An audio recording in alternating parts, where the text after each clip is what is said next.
বইয়ের রাগ থেকে কেউই রক্ষা পায় না, না সাধারণ মানুষ না দেশের প্রেসিডেন্ট। আর এবার সেই কথাই প্রমাণ করলেন ফ্রান্সের প্রেসিডেন্ট ইমানুয়েল ম্যাক্রন নিজেই।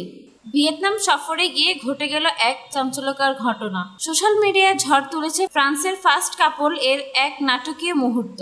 প্রেসিডেন্সিয়াল বিমানে দরজায় দাঁড়িয়ে আছেন ম্যাক্রন। ঠিক সেই সময় তার স্ত্রী ব্রিজ ম্যাক্রন আচমকা তার মুখের দিকে রাগান্বিত ভঙ্গিতে হাত তুলে।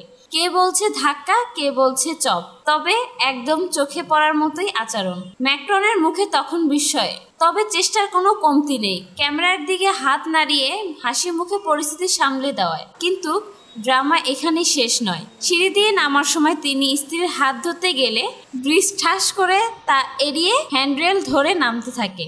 ভিডিওটা ছড়িয়ে পড়েছে আগুনের মতো। অনেকেই বলছেন বইয়ের রাগ তো বুঝলাম, কিন্তু প্রেসিডেন্টও তো মানুষ।